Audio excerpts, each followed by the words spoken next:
예, 자유한국당 나경원 원내대표가 지난 7월 미국 정부들을 만난 자리에서 내년 4월 총선 전에 북미 정상회담을 열어서는 안 됩니다. 이런 취지의 발언을 한 것이 알려지면서 지금 파장이 상당히 커지고 있습니다. 이 사실을 전달한 건 나경원 원내대표예요.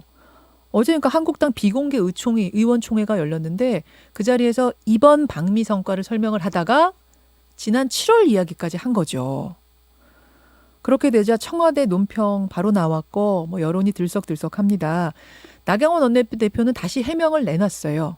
이 이야기까지 같이 묶어서 이분과 얘기 좀 나눠보고 싶습니다. 더불어민주당 강훈식 의원 연결이 돼 있습니다. 강 의원님 안녕하세요. 네, 안녕하십니까. 예.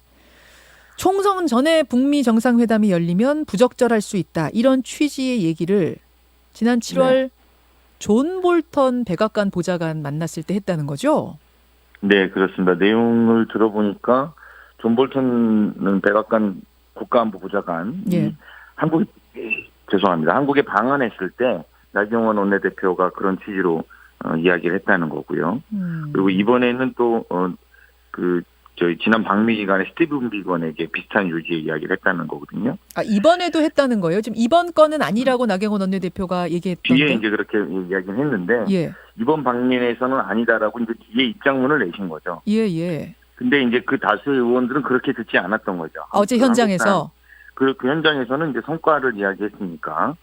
그래서 그런 건데 저는 그런 이야기의 내용도 충격적이지만 그것을 공개한 게 더 큰 문제가 될 수 있다는 생각이 듭니다. 그건 무슨 말씀이실까요? 그러니까 지금 우리가 어떤 위치에 있냐면요. 또 북미 정상회담에 대한 이야기, 즉 비핵화와 관련된 일도 진행이 되지만 지금 방위비 분담금 협상이 진행 중인 국면 아닙니까? 예. 근데 협상 상대방에게 제1야당 대표가 우리는 지금 내부적으로 이런 고민이 있다라는 갈등의 모습을 보여준 겁니다. 그럼 결국은 이게 방위비 협상에도 불리하게 할 수 있다. 저는 이렇게 생각이 많이 들더라고요. 방위비 협상하고 어떻게 불리하게 작용이 된다는 거죠? 그렇죠. 이제 예를 들면 예. 지금 우리나라를 상대로 방위비 협상을 진행하는 게 한 축으로 진행되고 있고요. 또 한 축으로는 북미 정상회담 이거는 이제 미국의 입장에서 성과를 내야 되는 지점입니다. 그렇죠. 그런데 우리의 입장이 우리는 북미 정상회담 관련해서 총선 전에 안 하는 게 좀 좋겠다라는 제1야당 대표의 이야기가 그쪽에 어쨌든 흘러간 것 아닙니까? 그렇죠. 그렇다면은 미국의 입장에서는 이런 내부적인 갈등 사항이 있구나라고 확인할 가능성이 높습니다. 그렇다면 이거를 가지고 방위비 분담금을 이야기하고 있을 때, 즉 우리가 여러 가지 내부적 갈등 사항이 있을 텐데 방위비 분담금 문제를 좀 잘 협상해주면 이 문제도 이렇게 해주겠다라는 식의 이야기를 할 가능성이 있죠. 그렇게 우리가 약점 잡힌 부분이 있을 거라고 봅니다, 저는. 이런 갈등을 노출한 것 자체가 미국과 협상 중인데 그러니까 협상의 상대에게. 그렇게 말한 내용은 그런 부분이고 문제는 이렇게 해서 이걸 또 공개하지 않았습니까? 그러니까 첫 번째는 그런 말한 내용 때문에 미국이 방위비 협상 국면에서 조금 더 내부적 갈등이 있으니까 내가 이걸 잘 활용해야겠다라고 생각할 가능성이 있습니다. 그리고 두 번째는 이거를 외부에 공개했기 때문에 이제 미국으로서는 이렇게 할 때도 저렇게 할 때도 이 입장들에 대한 정치적 해석들이 추가될 수 있다는 겁니다. 근데 그래서 저는 이것은 이제 보통 경우에 우리가 왜 외교와 안보 문제는 초당적으로 국익을 우선하자 이렇게 이야기하는데 그런 이유는 사실 이런 국면들 때문에 그런 거거든요. 내부의 갈등이 외부에 이용될까 봐 그런 겁니다. 그렇죠. 그런데 이거를 지금 반대로 외부에다가 우리가 이렇게 말하고 왔다라고 공개하라는 것은 내부 갈등을 그대로 노출했다는 것은 상대방 파트너, 즉 미국의 입장에서 굉장히 협상에 유리한 국면으로 활용할 가능성이 있고 반대로 우리 입장에선 협상이 불리해졌을 뿐더러 사실은 대외적으로 사실은 되게 우스운 모양새가 된 것이죠. 우스운 모양새가 됐다. 근데 지금 공개라고 하셨는데 비공개 의총이긴 해요. 그러니까 한국당 의원들만 모아놓고 하는 의총 자리이긴 했었어요. 근데 이거 비공개 의총도 사실 다 새나가는 거니까 사실상 공개라고 보시는 거죠? 그렇죠. 그리고 그런 것은 예를 들면 아주 가까운 의원 한두 명하고 이야기했다 하더라도 공개적으로 부인해야죠. 저도 이게 나경원 원내대표가 직접 얘기한 거라고 해서 나중에 조금 놀라긴 했는데 나경원 원내대표는 청와대 논평이 나오자 이렇게 해명했습니다. 일단 청와대 논평은 이렇습니다. 대한민국 국민이 맞는지 묻고 싶다. 북미 정상회담을 하는데 4월 전에는 하지 말라는 이런 말을 어떻게 할 수가 있느냐. 역사의 죄인이 되고 싶지 않다면 지금이라도 당장 말을 걷어들여라 이런 논평이 나왔어요.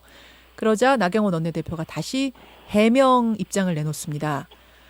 북미 정상회담을 하지 말라는 게 아니라 총선 전에 하면 괜히 뭐 정치적으로 영향을 행사하려고 했다는 등 뭐 이런저런 얘기들 뒷말이 많이 나와서 정상회담의 의미가 어떻게 희석될 수 있으니 왜곡될 수 있으니 그때를 피하라는 우려, 애정 어린 우려의 뭐 조언이었다 이런 건데요. 그러니까 어쨌든 이제 확실히 공개가 된 거죠. 더 중요한 이야기는 이걸 부정하지 못했다는 거고요. 저는 그렇게 말씀하시는 게 이제 결국은 지난번에 지방선거 직전에 싱가포르 정상회담 열렸기 때문에 예. 그 정상회담 열렸기 때문에 이번에 정상회담 총선 전에 열리면 정상회담의 취지가 왜곡될 수 있다 이런 식의 발표를 들은 적이 있는데요. 예. 근데 지난 지방선거가 그 싱가포르 정상회담 직전에 싱가포르 정상회담이 지방선거 직전에 열려서 지방선거를 한국당에 패배한 건 아니거든요. 그러니까 원인 결과가 되게 다른 문제인데 지금도 그렇게 말하는 것도 또한 그런 국내 사정 때문에 우리가 그렇다라는 것이 미국 입장에서 어떻게 확인될까? 저는 뭐 나경원 대표님 좀 크게 실수하는 지점이 많다 저는 이런 생각이 많이 듭니다. 아니 영향을 근데 뭐 주는 건 사실 아니냐 이런 질문도 들어오는데 어떻게 생각하세요? 저는 이미 이제 소위 북한 문제 이슈가 국내 정치에 영향을 미치는 국면들 많이 지났다고 봅니다. 여당 내부에서도 그런 것을 총선에 연계해서 뭘 하겠다는 흐름은 전혀 없습니다. 이른바 이제 북풍이라고 하잖아요. 선거 전에 북한과 관련된 이슈가 터지면 뭐 유리한 측이 있고 안 유리한 측이 있고 뭐 이런 걸 항상 우리가 얘기했는데 이제 그런 국면은 지났다. 국민들이 훨씬 그거보다 성숙돼 있고 저도 뭐 총선기획단으로 일하고 있습니다만 그런 논의 자체가 전혀 없습니다. 알겠습니다. 오히려 청와대 입장에서는 이게 대통령이 가장 공들이는 일과 한반도 평화를 위해서 비핵화가 가장 중요하다고 생각하는 거라고 생각하고 있는데 이것을 나경원 대표가 오히려 저쪽에 협상 카드를 주고 온 것 같은 모양새가 됐으니까 굉장히 불쾌할 수 있다고 봅니다. 청와대에서 논평이 바로 나왔어요. 근데 이렇게 청와대에서 논평이 바로 나오나요? 그것도 조금 이례적인 느낌이 들던데. 이례적이죠. 이례적이고 그렇죠? 보통은 좀 한 텀을 좀 지켜보고 이야기를 하는데 청와대가 이렇게 강한 반발이라는 것은 정말 아까 방금 제가 말씀드린 것처럼 대통령이 굉장히 숙고하고 있고 이 부분에서 노력하고 있다라는 건 국민들이 다 아는 일인데 이런 협상 카드를 줬다는 것에서 굉장히 아마 당황스러웠을 겁니다. 그 청와대 논평이 나오자 나경원 원내대표 대한민국 국민이 맞습니까? 이런 논평이 나오자 한국당에서 또 반박 논평을 냈습니다. 비핵화와 무관한 시간 끌기용 이벤트, 총선용 가짜 평화쇼를 경계하자라고 문제 제기를 한 것뿐이다. 그렇다고 해서 국적까지 운운하는 것, 제1야당 원내대표 국적까지 운운하는 것에 유감을 표한다. 이렇게 논평을 내놨는데요. 그러니까 이게 지금 트럼프 대통령한테 그렇게 생각한다는 건지 모르겠네요. 비핵화와 무관한 시간 끌기용 이벤트를 트럼프 대통령이 한다는 건지 아니면 총선용 가짜 평화쇼를 트럼프 대통령이 도와준다는 건지 모르겠습니다. 그렇게 볼 수가 없지 않습니까? 미국이라는 대통령과 예를 들면 북미 정상회담을 한다고 대한민국 대통령을 다 포함해서 이렇게밖에 표현을 못하는 것은 국제 정세의 인식에 대해서도 좀 개탄스럽게 생각합니다. 알겠습니다. 민주당 강훈식 의원하고 지금 발언에 일파만파 후폭풍이 불고 있는 나경원 원내대표 얘기를 잠깐 해봤는데 강 의원님 제가 나오신 김에 한 가지만 더 여쭐게요. 네네네.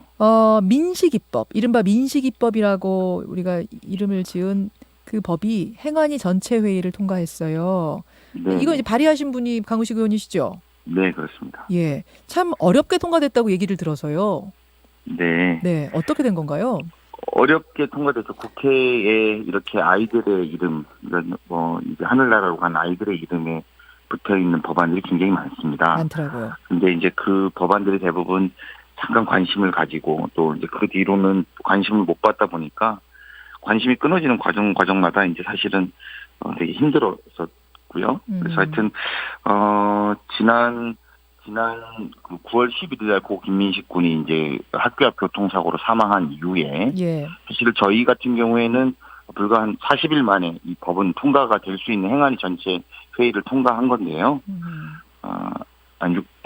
법안 발의는 제가 10월 11일 날 했거든요. 그러니까 40일 만에 통과되는 건데 과정은 많이 어려웠습니다. 그래요. 참 어렵게 뭐 사실 누구 해인 입법, 무슨 법, 민식 입법 여러 가지 아이들 이름으로 된 법의 그 부모님들이 의원들 앞에서 무릎 꿇고 뭐 이런 장면까지 보도가 되면서 많은 분들이 마음 짠하셨을 거예요. 이 민식이법이 통과가 되면 뭐가 어떻게 바뀌는 건가요?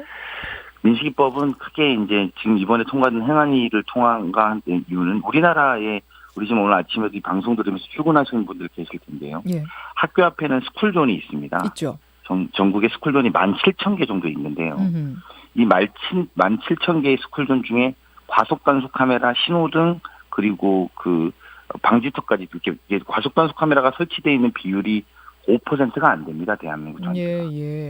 그러다 보니까 이제 속도를 내다 보니까 우리가 어른들이 어린이 안전, 여기는 어린이가 안전해야 되는 데야 라고 규정되어 있는 곳에서 한 달에 한 명씩 사람이 죽고 있거든요. 한 달에 한 명이요?